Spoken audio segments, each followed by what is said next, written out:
Loyola and Tulane students take to the street to protest the violence in Gaza. We will show you what happened when things turned violent. Plus, there are no lesbian bars in New Orleans. See how one group is working to change that and give queer people a safe space. And celebrating Halloween in a way only New Orleans can. We'll live at the Skeleton House.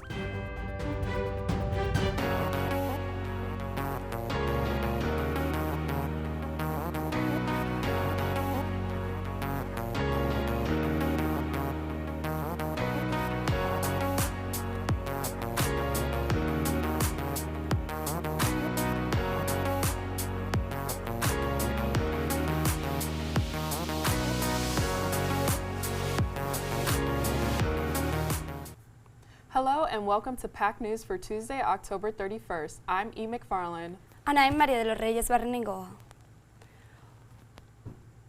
Protests over the fighting in Gaza have reached New Orleans. Students from both Loyola and Tulane took over Fairview Street last week, and they plan more protests in the future. Reporter Maria D. Felice was there when chaos broke out and joins us live now at a look what happened. It's calm now, but last Thursday there were hundreds of students right here protesting the attacks of Israel at Gaza. And there were also pro-Israeli counter-protests right here. And that's when things got tense. Oh my God! Oh my God! Oh my God! Police arrested two people after a fight broke out at what was otherwise a peaceful protest over the Israeli war against Hamas. Tulane student Lena Alsger said she was worried about her safety on campus. I'm a Tulane student, and being on campus right now does not feel safe for me. And I am also a Palestinian student. I'm fighting for my people. Before the chaos, protesters were able to voice their opinions peacefully. It's horrific. It's horrendous. It's terrifying that our government is trying to silence the people who are spreading the correct information about this. We are people too. The numbers are not just numbers, they are people. 7,000 people are dying. 7,000 people are dead. We need to stand up for the Palestinians, and we need to stand up for free Palestine. Free Palestine! I think I have an innate responsibility as a free person who comes from a history of slavery, who comes from a history of colonization, to show up for this community. I've been a longtime advocate for peace in Palestine and an advocate for the people. While it's a very complex issue, it's a really simple issue. Free Palestine! Views ranged the political and ideological spectrum. I'm a Black Jewish woman. I show up that way every space I'm in, and it feels very important to me now to be loud and vocally, publicly anti-Zionist. Loyola's chief of police, Todd Warren, said he made sure all students had room to voice their opinions. Our job and goal is to just protect them while they're doing it and keep everybody safe and let them have their say. Organizers say they plan to come back and protest again in the coming weeks. The group Tulane for Palestine will be back here this Thursday at 12:30, protesting until there's peace. Tulane police also said that they are increasing patrols to keep students safe and the protest peaceful. Reporting from Ferret Street, I'm Maria D. Felice. Tulane also reported that officers arrested a student for vandalism. Police said someone spray painted an anti-Semitic message on a building near campus, and they were arrested. Aid for Israel is among the first things the U.S. Congress will tackle when it resumes work later this week, and the new leader of the House is from Louisiana. Speaker Mike Johnson represents Louisiana's 4th Congressional District, which includes Shreveport and rural parts of the state. He is the first person from Louisiana to serve as the Speaker of the House. Johnson is a Republican and opposes abortion rights and gender-affirming care. And Louisiana will ban gender-affirming health care for young people, joining 20 other states. Louisiana House Bill 648, also known as Stop Harming Our Kids Act, will go into effect January 1st of 2024. This law will prevent queer youth from accessing puberty blockers, hormone treatments, and gender reassignment surgery. Groups like the ACLU of Louisiana are uniting with LGBTQ+ community to combat these laws and keep the community safe. The only way to really stop it from taking effect is through litigation at this point. We basically take the Constitution and we try to make sure that people's rights are being respected and followed through. Before this law was passed, Louisiana was the only Deep South state without a ban on gender-affirming care. Southeast Louisiana is facing its coldest night of the seasonal. Tonight temperatures will drop into the 40s, and thousands of people will spend the night on the street. The Harry Thompson Center is one place where homeless people can find essential services like showers, food, and medical care, but its true essence lies in its ability to offer a safe space and an opportunity for the voices of those most in need to be heard. We spoke with two women to learn more about the center. When the eviction moratorium was lifted after COVID, we saw a large increase in visitors daily. There's a lack of affordable housing in New Orleans in general, and so we recognize that there's a huge need, but a gap in the ability for people to access the housing that they're ready for. We usually serve predominantly African American single men. After COVID, that demographic looked a little different. There's more and more women that we're seeing, and they're women of older ages, so women who are first becoming homeless at the age of 50 and above. I don't have an answer for why that is, but it's really upsetting, and it's a trend, unfortunately, that seems to be continuing. Well, I was finding myself fighting life on life's terms. Got married young. We made some bad decisions and we separated, and I've struggled ever since. I had a motorcycle wreck when I was 19, kind of altered a lot of my plans. So I kind of isolated and decided to just travel. I've lived in some really amazing places, and I make some really bad choices afterward. You find yourself fighting addiction, fighting the elements, the environment. They really helped me with like mental health and substance abuse here. They got me in rehab. I stayed sober. I'm still sober, and I'm gonna just try to get through it. I've got some stuff in line. Hopefully I'll have my housing soon. Lord willing, I just take it day by day with that and maintain it and do what I know I want to do. New Orleans Office of Homeless Services and Strategy says there are 1,390 unhoused people in the city. Louisiana's incoming governor, Jeff Landry, has a history of slowing down the state's transitions to renewable energies. Some government officials are worried he might shut down a task force that was designed to reduce the impact of climate change in our state. Climate change is responsible for natural disasters such as hurricanes, floods, and fires. One of the task force goals was to make sure climate change adaptation did not fall unequally on disadvantaged people. Logan Burke, executive director of the Alliance for Affordable Energy, says there's still a lot of work to be done. That the state legislature funded last year basically to help folks make their roof more hurricane ready, basically so that it could withstand much higher winds. Unfortunately, they didn't create a program that could help people who didn't have the money already to invest in a new roof. And so this means that all of the homes that are going to receive the $10,000 rebate to fortify their rooftop are already wealthy or comfortable enough that they can do this. Bork says residents can still enforce climate change and equitable energy through other state agencies and elective bodies, like the Louisiana Public Service Commission. With the cool front that we have coming in today, let's not forget the record-breaking heat we've been experiencing over the past months. Those high temperatures have created ideal conditions for wildfires, and this year Louisiana has had an unprecedented amount of wildfires. Fire officials and police department have enforced burn bans. That means no agricultural burning includes open fires, outdoor fire pits, burn piles. The climate has a direct impact on the wildfires Louisiana has been facing. With dry grounds from the excessive heat and periods of drought, wildfires can spread easily and quickly. The largest wildfire in Louisiana was in Tiger Island, which burned more than 30,000 acres of land back in 2022. The largest fire consumed around 6,500 acres. Some parishes still have burn bans in effect. Make sure to check with your local fire or police department before starting any outdoor burnings to prevent wildfires.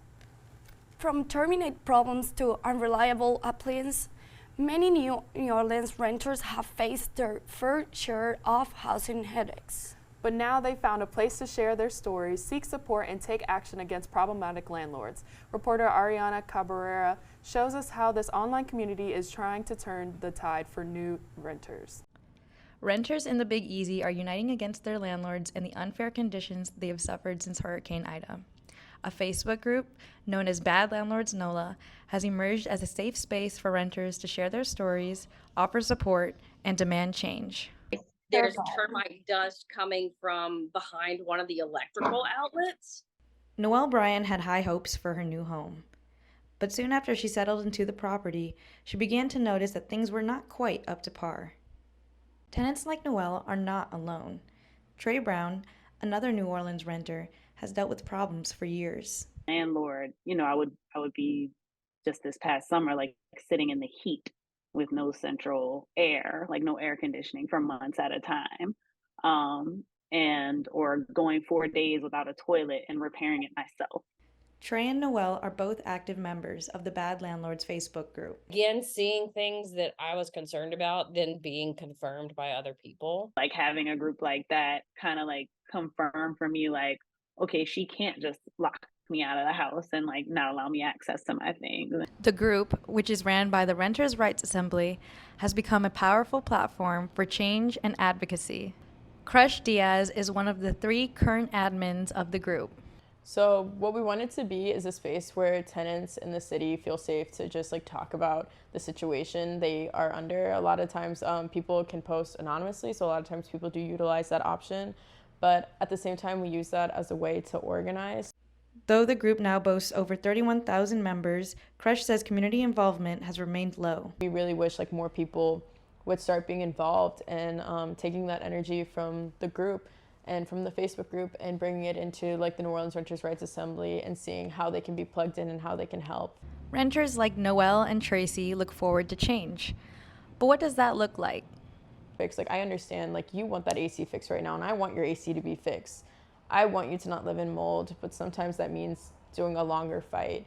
That way, not only does it change for you, but it changes for everybody behind you. You can keep up to date with how to get involved by following the Renters' Rights Assembly on Instagram at NOLA Renters' Rights Assembly. Coming up, celebrating Halloween like only New Orleans can. I'm Kaylee Barrio, live uptown at what's known as Skeleton House NOLA. Coming up, I've got an inside look at this New Orleans tradition. My name is Angela Ramirez, and I'm the Executive Director of Puentes New Orleans. Our mission today is to uplift the next generation of Latinx leaders in New Orleans and the Great New Orleans area.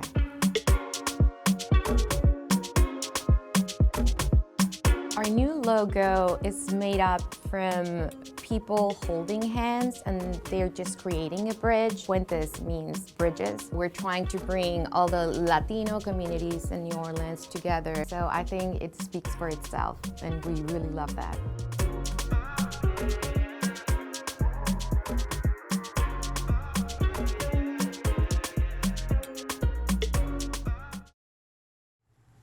The eyes of the media have been glued to the high-paying deals students athletes earn from NIL deals. The industry has evolved since it was approved by the NCAA in 2021. But what goes on behind the scenes of name, image, and likeness deals? PAC News reporter Dominique Tolliver and I spoke to a New Orleans athlete to find out more. With millions of followers and dollars up for grabs, student athletes are now able to turn their dream into reality with NIL deals. Name, image, and likeness is more than just about the money. These deals are in addition to student athletes' college careers that can help them build connections with brands. Kyron Whittington is just one of the students taking advantage of these deals. Kyron is a guard on Tulane's women's basketball team, and she's partnered with local brands and NIL deals. you're making connections with other companies. That might be like a future job you're looking forward to having. The money could be used now. It depends on the deal, honestly. But I say it's good for programs. You just kind of use it to your advantage. While Kyron financially benefits from these NIL deals, what is most important to her is to get her education to become a physical therapist. She believes that building these connections with the local brands will help her further her career. Students who commit to NIL deals can also use third-party companies, lawyers, and financial advisors to help them to the transition into business and career opportunity. And Tulane University, the Wave Exchange NIL group provided classes over the summer exposing to student athletes the legality of NIL deals. Coming up, there are several gay bars in New Orleans. But there are none that cater to lesbians. We'll show you how one woman is working to change that. My name is Starlight Williams. I'm the class of 2017. I'm currently an editor at National Geographic in Washington, D.C. Everything at the Donnelly Center was real-world experience. The idea that we got to work with actual clients and provide them with the skills and sets that we were learning within the classroom and within the center itself was invaluable. I didn't expect it. It wasn't exactly what I thought it was going to lead me to, but it got me exactly where I needed to be. It was one of the best journeys I had. From everything that I experienced, it gave me the tools, the preparation to be who I am today, and I could never be more grateful for that. So.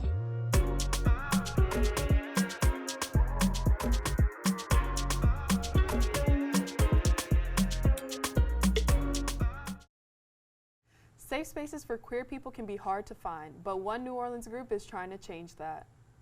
Reporters Daniela Martinez and Maria Di Felipe take us to Girl Spot, a pop-up lesbian bar for the Halloween party. Girl Spot, a pop-up lesbian bar in New Orleans, held a Halloween party at Toulouse Theater in the French Quarter this weekend.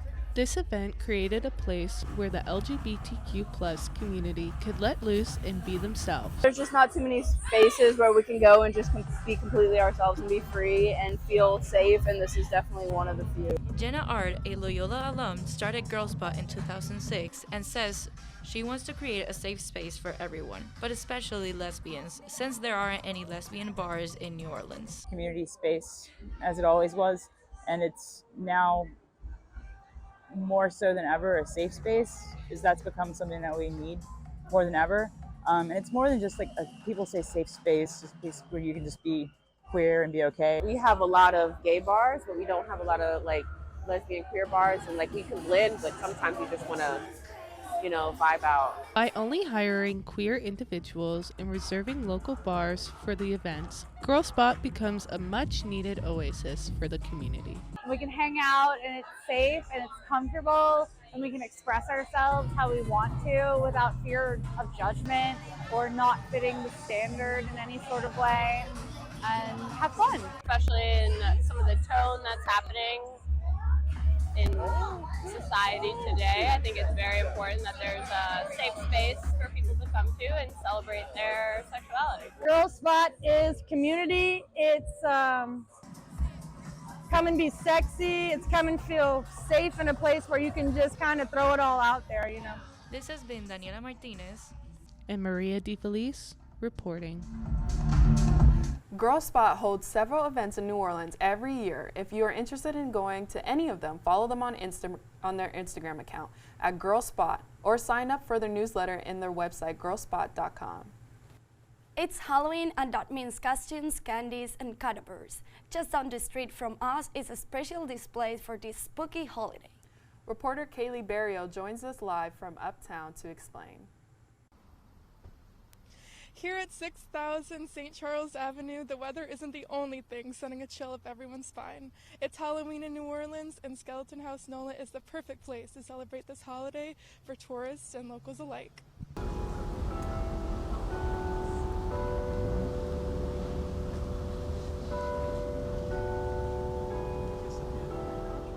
popular belief, Mardi Gras isn't the only time where tourists flood the streets of New Orleans. But around Halloween, a house is getting all the attention inside the floats. Skeleton House NOLA has been a staple in the uptown community for almost 20 years, growing attention and attraction as each year comes and goes. I spoke with Iva Zia from Guatemala to see what she thought about this famous house. She wants to know how we celebrate Halloween here. Yeah, that's so I'm just driving around and see how the holiday, and because in my country we don't have that. Yeah. So for her it's new.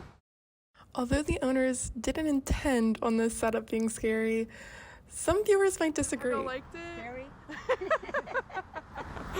Scary. We're looking for names. We see some family names. Walking around and visiting places so she can have good memories. Tourists aren't the only people we talked to, though.